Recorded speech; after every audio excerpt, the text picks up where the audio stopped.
Hola, bueno, encantada de estar aquí en esta otra parte, ¿no?, del curso de ecografía intestinal. En este caso, para presentaros pues, dos casos de complicaciones penetrantes en pacientes con enfermedad de Crohn y de la utilidad de la ecografía intestinal. Mi nombre es Cristina Suárez y soy médico del Servicio de Gastroenterología del Hospital Universitario La Paz de Madrid. Vamos a presentar dos casos clínicos. El primero de ellos se trata de una mujer de 21 años que acude a urgencias por un cuadro de dolor abdominal que estaba preferentemente localizado en fosa ilíaca derecha, así como fiebre de 2 días de evolución. No presentaba otra clínica, no había cambios en el ritmo intestinal y no había un antecedente epidemiológico de interés. Tampoco la paciente tenía ningún antecedente personal de interés, simplemente era fumadora de 10 cigarrillos al día, ni tenía ningún tratamiento de forma habitual.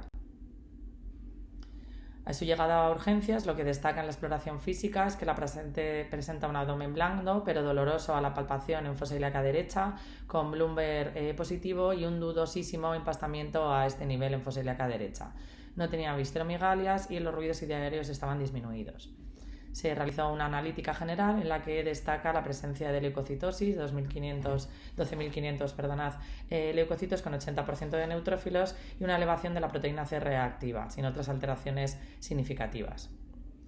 Decidimos realizar una ecografía intestinal y, como vamos viendo un poco en el vídeo, aquí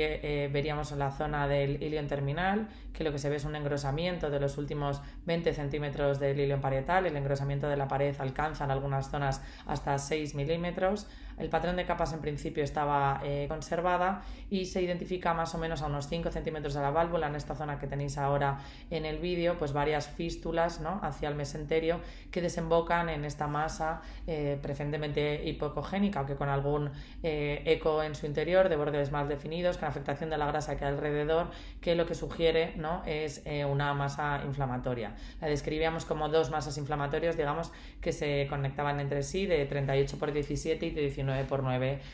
milímetros. Para estudiar mejor, ¿no?, esa masa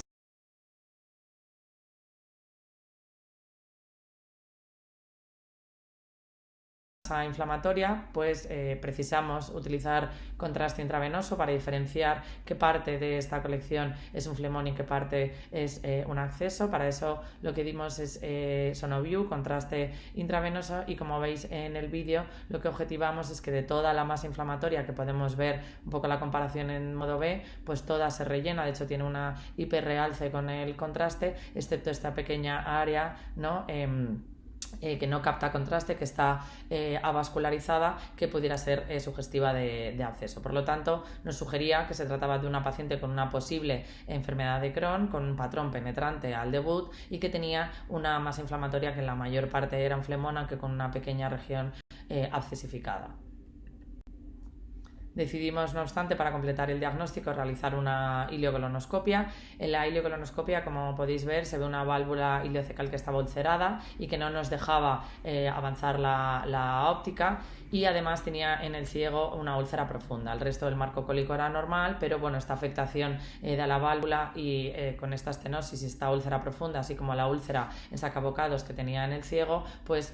confería un seste total de 13, ¿no? 8 para el ilion y 5 para el colon. Realizamos biopsias y lo que se vio es que había, tanto las biopsias de ilion terminal como las de colon derecho, una distorsión arquitectural. Además había varios signos de actividad inflamatoria más crónica, con linfocitos, plasmocitosis y células gigantes, así como algún granuloma epiteloide. Se veía algún área de ulceración y focos de inflamación transmural, y todo ello era compatible, según nuestros compañeros de anatomía patológica, de una enfermedad inflamatoria intestinal tipo enfermedad de Crohn.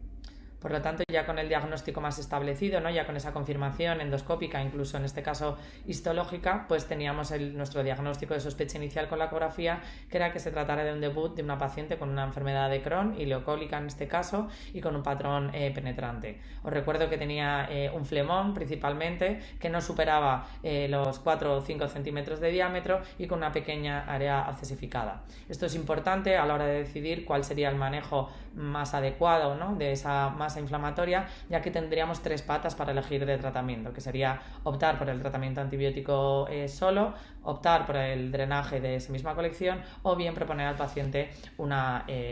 cirugía. En los pacientes que tengan un absceso pequeño, menor de 4 centímetros, será ideal o será nuestra primera opción plantear el tratamiento antibiótico. También deberíamos plantearlo en aquellos pacientes que tengan siempre un buen estado general y, por ejemplo, en aquellos que no sean accesibles a drenaje aunque tengan un mayor tamaño. Siempre optimizando el tratamiento médico. En las guías un poco más antiguas nos hablan de utilizarlo en tratamiento con corticoides, aunque parece que el tratamiento biológico sería una de las mejores opciones de optimización.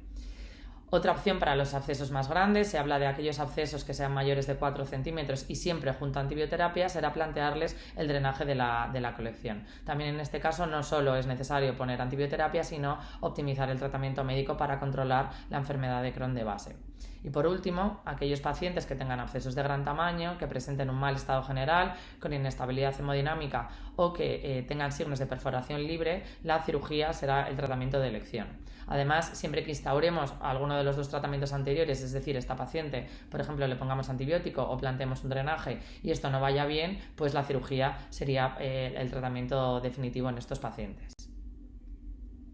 En este caso decidimos pautar tratamiento antibiótico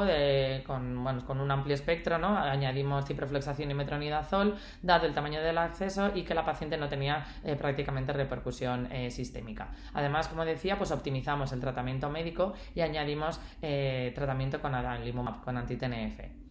En estos pacientes se ha planteado al debut de la enfermedad de Crohn probablemente la opción, digamos, de una cirugía electiva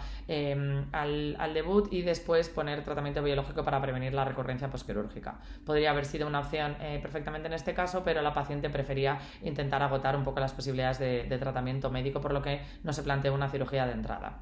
Además, hay algún trabajo que, aunque con pocos pacientes, sí que parece que los abscesos mayores de 2,5 centímetros podrían ser una contraindicación relativa al tratamiento con anti-TNF, ya que se ha visto algún caso de sepsis, como os decía, muy anecdótico, al instaurar este tratamiento. Es cierto que en los trabajos en los que se ha visto no diferencian exactamente si se trata de flemones o de abscesos, sino que es en general el tamaño de la masa inflamatoria, pero probablemente sea prudente siempre que veamos un absceso como tal, esa zona vascular sea mayor de 2,5 centímetros en ecografía, evitemos el tratamiento anti-TNF. Como en este caso no era nuestro planteamiento, ya que tenía una zona de absceso muy reducida, pues decidimos que era una buena opción. Hay la verdad que poca evidencia para decidir si es mejor ese tratamiento antibiótico, es mejor la cirugía electiva o es mejor incluso el drenaje, pero que sí que tenemos algún estudio retrospectivo como esta serie de GTQ en la que incluyen a más de 500 pacientes con enfermedad de Crohn con una presentación penetrante y cuál fue el manejo de esas masas inflamatorias. Como veis, en la mayor parte de los pacientes se suele utilizar el antibiótico solo, reservando el tratamiento quirúrgico o el drenaje percutáneo para una proporción más reducida de pacientes. Lo que se ve en este trabajo es que en aquellos abscesos que eran menores de 3 centímetros, el tratamiento antibiótico tenía el mismo pronóstico, los mismos resultados a corto o medio plazo que el drenaje percutáneo y que en aquellos que eran de un mayor tamaño, mayor de 5 centímetros, la cirugía era superior al drenaje percutáneo. Por lo tanto, deja muy poco escenario al drenaje percutáneo y solo en aquellos pacientes que tengan un absceso un poco intermedio entre estos 3 y 5 centímetros y que realmente tengan esa indicación, podría seguir planteándose. Si no, probablemente pues esas 3 patas de tratamiento en el futuro se acaban reduciendo a plantear el tratamiento antibiótico solo o plantear el tratamiento quirúrgico. Además, se vio que cuando se intentaba optimizar, digamos, el tratamiento de la enfermedad de base y se valoraba cuáles eran esos resultados, ese impacto en el riesgo de recurrencia de volver a tener otra masa inflamatoria, se vio que el empleo de tratamiento anti-TNF tenían el mismo riesgo que la cirugía y que por lo tanto podría ser cualquiera de las otras opciones, digamos, una buena opción. Hay que tener en cuenta que en este estudio no solo incluye pacientes en el debut de la enfermedad, sino que incluye pacientes que tengan enfermedades más evolucionadas y que por lo tanto a lo mejor una resección quirúrgica no sea deseable, por ejemplo porque el paciente ya se haya intervenido en otra ocasión. Bien, a nuestra paciente le hemos puesto tratamiento antibiótico, le hemos puesto este tratamiento anti-TNF, pero nuestra duda es qué tenemos que hacer ahora con el absceso, cómo tenemos que monitorizarlo. Bien, parece que deberíamos monitorizarlo con la misma técnica que hemos utilizado al diagnóstico, porque bueno, pues va a ser más sencillo, digamos, comparar ambas imágenes. En este caso, la ecografía intestinal sería una buena técnica para poder monitorizar la evolución de esa masa inflamatoria y deberíamos emplear el contraste intravenoso, el CEUS, igual que hemos empleado al debut de la enfermedad, para poder diferenciar diferenciar dentro de esa masa inflamatoria qué parte es un flemón y qué parte es un absceso. Lo que no queda muy claro es cuándo deberíamos hacer esa ecografía. Sí que hay algún algoritmo que nos habla de cuándo deberíamos hacer una prueba de imagen si el paciente no tiene una buena evolución. Es decir, si nosotros tenemos un paciente con un absceso y ponemos antibiótico, sí que las guías de práctica clínica nos dicen que más o menos al tercer 5 días, si las cosas no van bien, sí deberíamos hacer otra prueba de imagen. Pero no nos dicen cuando el paciente está yendo bien, cuándo deberíamos monitorizarlo y cuándo es esperable que el absceso vaya reduciendo de tamaño. Probablemente necesitamos más evidencia en este campo. Nosotros la verdad es que más o menos a la semana solemos volver a hacer otra prueba de imagen, también un poco por la estructura, por cómo nosotros tenemos pues agendada la ecografía intestinal en nuestro hospital y porque nos parecía que es un tiempo más o menos razonable. En este caso, tras 7 días de antibióticos y solo una dosis, que es lo que le había dado tiempo de adalimumab, volvimos a repetir, como os decía, la ecografía intestinal y en este caso vimos que había un empeoramiento de esa masa inflamatoria. La masa inflamatoria había crecido de tamaño, como podéis ver en esta imagen de la izquierda, en modo B, ya medía 53,36 milímetros, pero sobre todo lo que más preocupaba es que al administrar el contraste intravenoso ya no solo vemos esa pequeña porción avascular que era sugestivo de absceso, sino que el área abscesificada ha crecido dentro de la colección, ¿no? Parece que tiene esas 3 pequeñas lesiones, ¿no? Esa lesión podríamos decir multilobulada que más o menos medía 11 milímetros y 7 milímetros de diámetro mayor. Por lo tanto, había habido un empeoramiento por lo menos en las pruebas de imagen. Por lo que llegados a este punto, volvimos a plantear a la paciente el tratamiento quirúrgico como cirugía, ¿no?, electiva al debut de la enfermedad. Finalmente la paciente aceptó y fue intervenida y la verdad es que en la pieza quirúrgica tuvimos hallazgos que se relacionaron con los que vimos en la ecografía intestinal. En el protocolo quirúrgico lo que nos decían los compañeros es que había una enfermedad de Crohn que les parecía estenosante y que había una afectación segmentaria del ilion terminal que afectaba a un segmento más o menos de unos 25 centímetros del segmento intestinal y que había una importante afectación mesentérica con un importante plastrón inflamatorio. Además, como podéis ver en la imagen que hemos hablado en la primera ecografía, teníamos una fístula ileo-ileal, también teníamos fístulas enteromesentéricas, ¿no?, del ilion hacia esa masa inflamatoria, pero en este caso tenemos una imagen de esa fístula ileo-ileal. Podéis ver en la imagen de arriba el ilion terminal inflamado del que parte este trayecto hipoecogénico, ¿no?, que contacta con otro asa de intestino delgado, en este caso sin actividad inflamatoria, y que son un poco los mismos hallazgos que se vieron en la pieza quirúrgica. Muchas veces, y tal y como se ve en la pieza quirúrgica, las fístulas no se ven en sí mismas, sino lo que se ve es un íntimo plano de contacto entre las dos asas, y esto sobre todo es más frecuente cuando hay fístulas entre dos estructuras huecas, ¿no?, entre dos vísceras huecas, que muchas veces no se ve este trayecto hipocoico y lo que se ve es un íntimo plano de contacto. Por eso muchas veces yo creo que en la ecografía intestinal y en otras pruebas de imagen hablamos de probable trayecto fistuloso sin que hayamos podido reconocerlo con claridad. La pieza quirúrgica de esta paciente se vio además una intensa actividad inflamatoria con afectación también crónica y con zonas de erosión, ulceración y afectación transmural con abscesificación. Todo ello compatible nuevamente con una enfermedad de Crohn. Hubo otros hallazgos en los que también tuvimos una buena correlación y os quería traer un poco la imagen, que es esta afectación de la grasa mesentérica, ¿no?, que en este caso es el creeping fat, que se ve esa grasa, digamos, que pierde un poco la heterogeneidad típica de la grasa mesentérica y lo que se vuelve es un poco más homogénea y hace como un efecto masa que en este caso, como se ve, envuelve al asa intestinal. Y como me consta, pues habéis visto en otras clases, pues esto parece que es un signo, ¿no?, sobre todo cuando este envuelve todo el asa a más de 180 grados, parece que es un factor de riesgo de tratamiento quirúrgico. Y estos hallazgos ecográficos también se vieron, como podéis ver, ¿no?, en la pieza quirúrgica, ¿no?, toda esa grasa mesentérica englobando al asa e inflamada. Os traigo además otro caso clínico que, como veis, el debut de la enfermedad va a ser muy parecido al de la paciente anterior, pero que no siempre que tengamos un debut parecido el desenlace, digamos, va a ser el mismo, y yo creo que en estos casos la ecografía intestinal y una correcta interpretación de la misma va a ser clave, pero además siempre unificándolo, ¿no?, con otros criterios clínicos y analíticos que nos presente el paciente.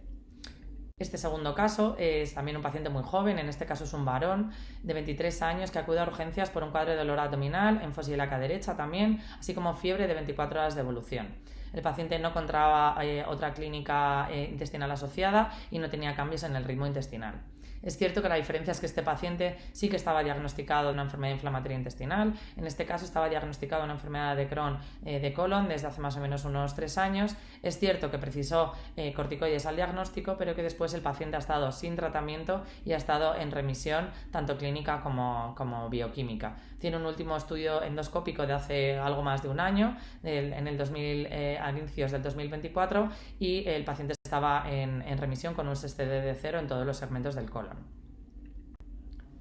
Cuando llegó a urgencias hicimos lo mismo, una exploración física, en este caso objetivamos un abdomen blando, doloroso la palpación en fosa ilíaca derecha, nuevamente tenía un signo de Blumberg positivo y había un dudoso empastamiento a este nivel. Los ruidos aéreos estaban disminuidos y el control analítico, como podéis ver, también era muy similar al de la paciente anterior.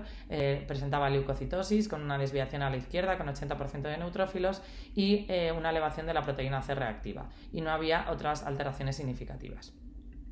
Pero los hallazgos que vimos aquí son muy diferentes y os lo quería traer porque, aunque no es exactamente una enfermedad de Crohn, yo creo que es un caso que vemos con mucha frecuencia. En este caso, como veis, se ve, aquí podemos intuir el apéndice, digamos, en la región más inferior, y en la región superior, en el plano un poco más superior, podemos ver el ileón terminal. Conectando, digamos, el apéndice, esa punta del apéndice y el ileón terminal, se ve una pequeña colección, una pequeña masa inflamatoria, en este caso nuevamente con bordes mal definidos, hipoecogénica, y que esa colección iba desde la punta del apéndice. Por clarificar un poco más los hallazgos, este primero es un corte del ileón terminal. Como veis, yo creo que lo que llama la atención en este ileón terminal, aunque la pared pueda estar discretamente engrosado, no es un grosor muy significativo. Como os decía, el problema, digamos, es que el diámetro del apéndice tampoco estaba aumentado de tamaño, lo cual muchas veces puede complicar el diagnóstico, y se veía esta pequeña colección que estaba entre ese ileón prevalvular y esa punta del apéndice. En este caso sí que sospechamos que pudiera ser una apendicitis aguda que se hubiera perforado y que hubiera una afectación ileal secundaria. Es muy poco frecuente que un paciente que tenga una complicación penetrante relacionada con una enfermedad inflamatoria intestinal no tenga una actividad más significativa en el asa de intestino delgado, y esto es un parámetro que muchas veces nos ayuda a diferenciar cuando hay esta duda entre apendicitis y ileitis, nos ayuda a diferenciar un poco el origen. No obstante, aunque estamos todos muy acostumbrados a verla o a manejar los cuadros de apendicitis agudas por ecografía, parece que el diagnóstico por prueba de imagen no siempre es tan sencillo, y hay varios criterios mayores y criterios menores que hay que aunar para llegar un poco al diagnóstico. Los criterios ecográficos mayores, y también útiles para otro tipo de pruebas de imagen, es que haya un aumento en el diámetro del apéndice, no exactamente en la pared, sino en el diámetro del apéndice sea mayor de 9 milímetros, estableciendo un área de incertidumbre, un área gris entre los 6 y los 8 milímetros. El apéndice inflamado no suele ser compresible, suele haber un claro dolor a la compresión, suele haber una hipervascularización del mismo por aumento de la actividad inflamatoria, y muchas veces podemos encontrarnos grandes apendicolitos, grandes piedras, digamos, dentro de ese apéndice. Y esto tenemos que combinarlo con otros signos secundarios, que son la afectación normalmente de lo que hay alrededor. El tejido periapendicular se vuelve hiperecogénico, suele haber a veces líquido o colecciones líquidas o adenopatías circundantes. Pero tal y como hemos visto en este caso, esto no siempre se cumple en todos los pacientes, y a lo mejor no os preguntáis por qué pensamos que tiene una apendicitis complicada, una apendicitis perforada. Pues porque cuando las apendicitis se complican, tanto en la apendicitis gangrenosa como en la perforada, a veces algunos de estos signos mayores y menores se pierden. Por ejemplo, es típico en la apendicitis ese engrosamiento o ese aumento de diámetro y ese aumento de la vascularización, pero cuando hay una apendicitis gangrenosa se produce una ausencia de vascularización con el contraste intravenoso o con Doppler. Y el problema, yo creo que se agranda cuando la apendicitis está perforada, ya que hay algunos signos que son típicos de esa apendicitis perforada, como el gas extraluminar, las colecciones líquidas, pero esto puede venir de otro origen. Pero lo que suele pasar en las apendicitis perforadas es que se suele normalizar el perímetro apendicular, y por tanto esto nos complica mucho el diagnóstico. Como os decía, en esta paciente en el que se veía que esa colección que partía un poco de la punta del apéndice, sospechamos tanto por la evolución como por los hallazgos ecográficos más una apendicitis aguda, dado que el ileón terminal era prácticamente normal y que además se trataba de un paciente que había tenido afectación previa cólica y no afectación ileal. Y como os decía, este diagnóstico de la apendicitis es tan complicado que hay múltiples scores que lo que intentan es combinar hallazgos clínicos con hallazgos de laboratorio, con signos ecográficos para intentar establecer un diagnóstico de sospecha y decir la probabilidad de poder tenerla o no. Hay múltiples puntuaciones, el más conocido, a lo mejor el AIR es uno de los más conocidos, pero hay múltiples scores que lo que intentan es decir cuál es la probabilidad de que el paciente vaya a tener una apendicitis o no, sobre todo de cara a establecer el manejo, ¿no? En aquellos pacientes que tengan un riesgo intermedio o alto de tener una apendicitis aguda, el tratamiento debería ser quirúrgica, mientras que en el riesgo bajo, incluso en el riesgo intermedio, pues deberíamos valorar un poco el estado general del paciente o otras comorbilidades. Y no solo es difícil llegar al diagnóstico de una apendicitis aguda, sino que no todas las afectaciones del apéndice van a ser una apendicitis aguda y luego nosotros no siempre vamos a ser capaces de verlos. Hay frecuentes causas de falsos negativos, se dice que el apéndice, sobre todo cuando el apéndice es normal, solo es posible visualizarlo casi en el 30% de los pacientes. Es cierto que cuando hay una afectación apendicular es más fácil de ver por la ecografía, pero hay ciertas variabilidades anatómicas que nos pueden complicar la visualización de ese apéndice inflamado. Por ejemplo, los apéndices retrocecales o en los pacientes muy obesos. Y luego además hay que considerar que un 5% de las apendicitis únicamente afectan a la punta y que no siempre es posible seguir en todo el trayecto el apéndice y por lo tanto pueden pasar desapercibidas. Y además el apéndice puede estar engrosado, como os comentaba, por otras causas. Y podemos tener falsos positivos, por ejemplo, porque hay otros procesos inflamatorios como un divertículo de Meckel, una diverticulitis derecha, que haya un engrosamiento del apéndice por la propia enfermedad de Crohn, incluso por la presencia de tumores apendiculares, o que haya un engrosamiento también por la afectación de lo que está circundante, digamos, y haya una afectación periandicular y lo confundamos con una apendicitis aguda. Pero bueno, yo creo que el mensaje un poco de estos casos clínicos es que la ecografía intestinal nos ayuda a establecer el diagnóstico correcto en muchos pacientes con enfermedad de Crohn y que no siempre todas las complicaciones penetrantes son secundarias a la propia enfermedad de Crohn. Y nada, muchas gracias y pues, cualquier duda estaré encantada de resolverla.